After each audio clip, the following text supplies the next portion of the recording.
welcome to what's in this week's Oban Times, with me, Finn Nixon. And me, Sandy Neal. And also with us today is journalism student Jack McGregor. Good morning, Jack. Good morning. Now, Jack, this isn't your first time with us, is it?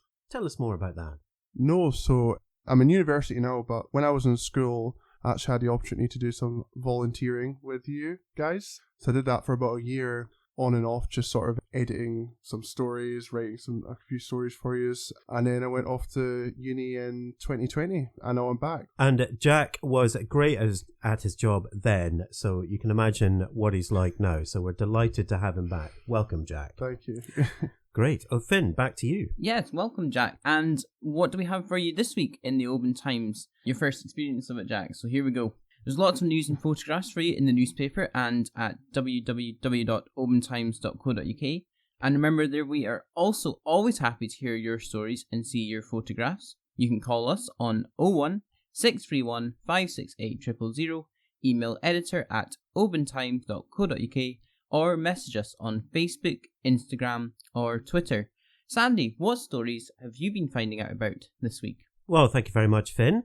Well, Oban councillors are mulling how to overturn a decision to let houses be built by the town's much-loved beach, Ganavan Sands. Defiant Islands are still calling for compensation for the Scottish Government's failed ferry service, despite ministers voting down the demand. Tyree Community Council is demanding £100,000 a year in compensation, and ferry disruption has cost Mull and Iona businesses over £400,000 and lost sales worth over £1 million. Many groups on the islands have told the new Transport Minister, Fiona Hislop. Councillors are also being asked to approve a loan of more than £400,000 to help with the delivery of affordable housing on Colonsay. Is Kintyre an electric vehicle charging blackspot? Well, we have a story about that in this week's paper. A consultation on a new tourist tax has been launched by the Scottish Government. You can have your say. The return of the MV Corran, the larger Corran ferry across Loch Linnhe, has been delayed again. The MV Corran disappeared for an overhaul last October and never came back, leaving the 47-year-old smaller backup, the MV Maid of Glencoul, to cope on Scotland's busiest route. Then the Maid broke down at Easter and only came back to service this month. But the operator Highland Council has awarded the crew of the Corran ferry Team of the Year at the Council's 2023 Staff Recognition Awards, recognising the team's work during a troubled time for the Corran Narrows crossing. Controversial plans for a spaceport in the Outer Hebrides have been granted planning permission by Western Isles Council. A Korean-Irish schoolboy in remission from leukemia is the face of a nationwide campaign to help save the lives of more young people like him. Argyll and Bute Council has approved a controversial plan to build 10 holiday pods in Port Sonnican, despite 37 objections. Nearby, Clan MacGregor, a once outlawed clan called the Children of the Mist, have completed a project to restore their chief's gravestones to their resting place in Lorne.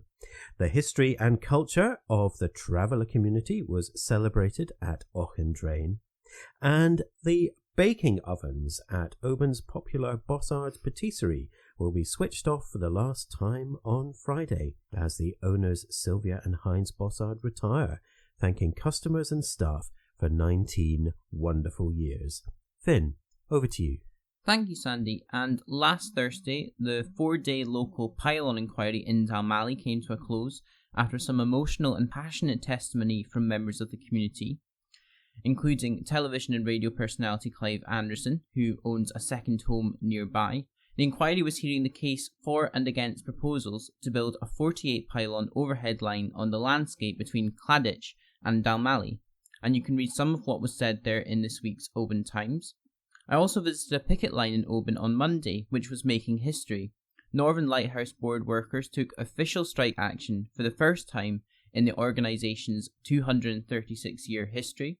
Around 20 workers gathered in the rain outside the NLB depot on Oban's Gallinack Road to protest a 2% pay rise, which they say isn't enough. In the sport, there were celebrations in Glasgow this weekend after Oban lifted the Scottish Sea Farms Glasgow Society Challenge Cup. Massive well done to them. Their under-17s team also won silverware, and you can read all about the other shinty that was taking place, with Oban Celtic, Ballachulish, Inveraray and Skye Camanachd, some of the other teams in action. There was also more success for Adam Brooke, as he secured his third Oban and District Darts League title in a row. Tainault racing driver Jodie Sloss will also be making her debut drive in a Porsche 991 this coming weekend. The 22-year-old will be motoring around Alton Park after a successful test run earlier this month at Silverstone. We also have the latest golf from Craignier and Seal, as on the professional scene, Bob McIntyre secured a top 20 finish at the MW International Open in Germany. This as the Oban Pro embarks on a crucial 5-week run of competition. There is also the latest swimming news online and in the paper. 3 Oban Otters with 33 years of experience with the club between them are given a farewell, and the Otters also celebrated 7 medals and 24 personal bests at their latest event. And as always, you can read more sport, including about a local runner who has run 200 park runs, and all the news at www.obantimes.co.uk, or picking up a newspaper in local shops and petrol stations. We also love hearing from you, so if you have a story, get in touch. You can call us on 01 631 568 000, email editor@obantimes.co.uk, or message us on one of our social media platforms.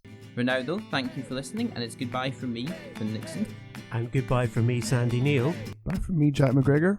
Bye. Bye.